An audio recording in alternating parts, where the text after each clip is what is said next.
Hey, hey. Okay, this war is against a Chinese alliance. This alliance is one of two Chinese alliances previously in Master that were hit with a ban wave for unit fraud. So fuck these guys. We beat their ass anyway. So this first fight, I'm going to actually back out here and take a look at my second fight. It's a 4-star science. I obviously scouted before I entered, but that's on debilitate. So I'm thinking abomination. And that's the reason I'm going to use this advanced power start boost. Because obviously with Blade, the more power that he has, the faster he shrugs off debuffs. And a Sig 99 abomination has some pretty potent poisons, even against a 565 Blade with Danger Sense. And that node, Debilitate, and Enhanced Abilities is really just could be a deadly place for a 4-star abomination. It's probably the most effective 4-star placement on Tier 1 map. But I get in and look at this shit. It's a persistent charge, which means that it is not an abomination, which means that I wasted this advanced power start boost, which is a big deal to me because I'm always running low on loyalty. Those boosts do not come around terribly often. They cost 10,000 loyalty, obviously, and I use that boost almost all the time for Dormammu boss fights, and if I am called upon to finish off a Medusa boss, generally I like to use the advanced power start boost. So just flat out waste one there. It doesn't help me whatsoever against this MODOK.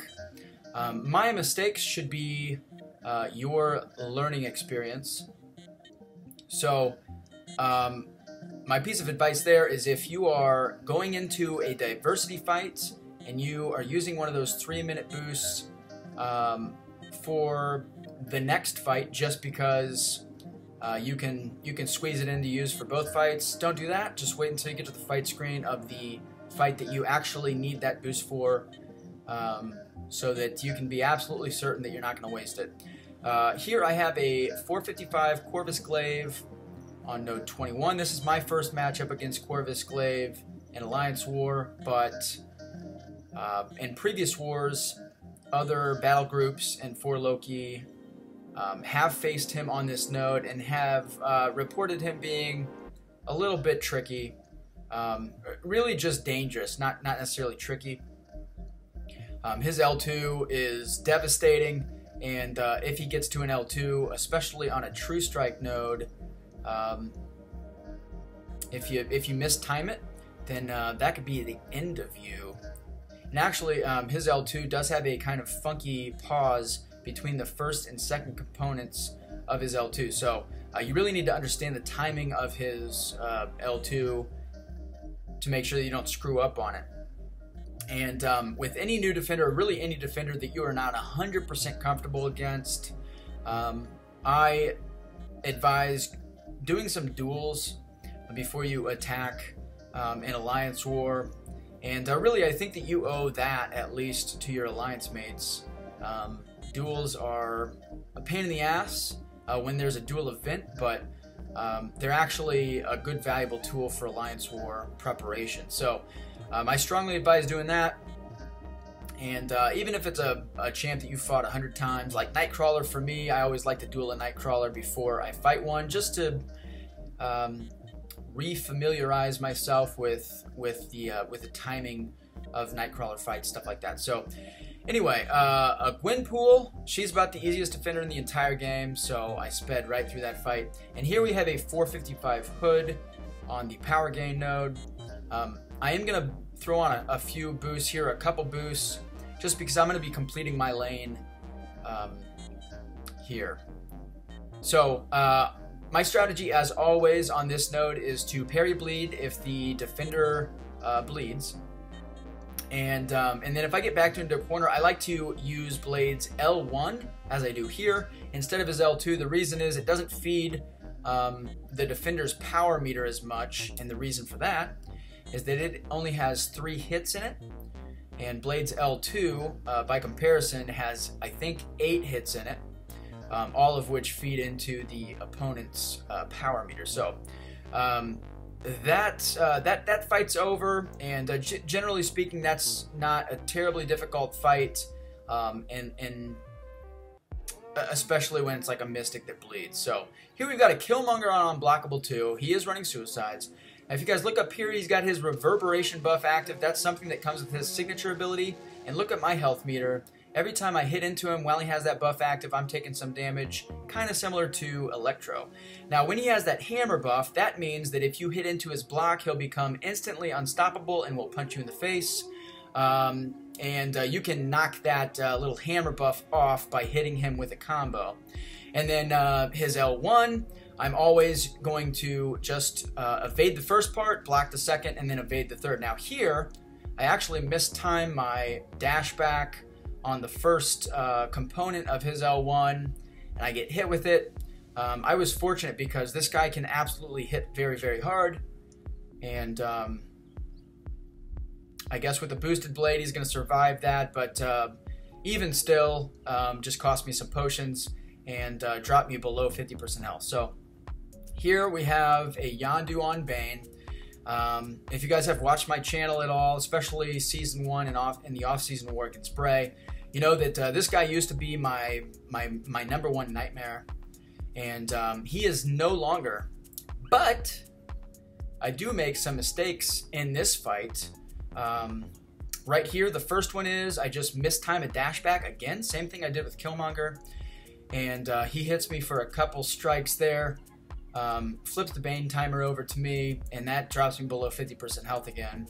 I am going to go ahead and hold on to my L3 or use it to heal up, and then I do make a nice Tater Classic error here. If you guys remember a Green Goblin fight, I can't remember which war it was, but he threw his L2, and instead of evading all three components, I evade the first two, and then I ran face first into the third part. Same thing happens here for whatever reason. I just run right into his special. So I was able to shrug off the debuffs pretty quickly, which is good, and then hit him with a counterattack to flip the Bane timer. And then the rest of this fight goes pretty smoothly. Now that I've got the Bane timer, just have to make sure to get an attack in, and I'm also going to be trying to do a little bit of healing here, but I know that this is the last fight that I'll be using Blade for. So Blade's health, as long as I finish out the fight without dying, isn't really a huge concern for me. But get to an L3, able to finish him off here. And then my next fight is that 455 Dormammu on the Unblockable 2 and Power Gain mini node. And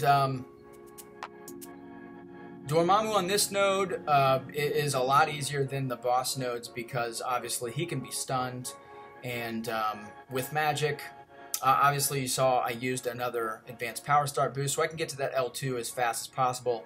But with magic, it's really just about getting to that L2, and it's a lot easier when you can stun the guy. So that's what I do here.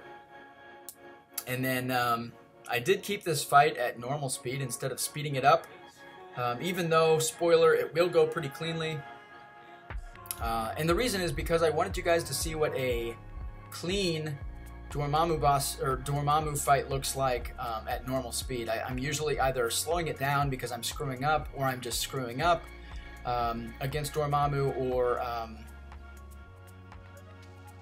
or I speed it up because there's not much to it, and I've showed you guys Dormammu fights plenty of times. So at this point, I have him under Assassin's range, and I should just be able to finish out a combo here.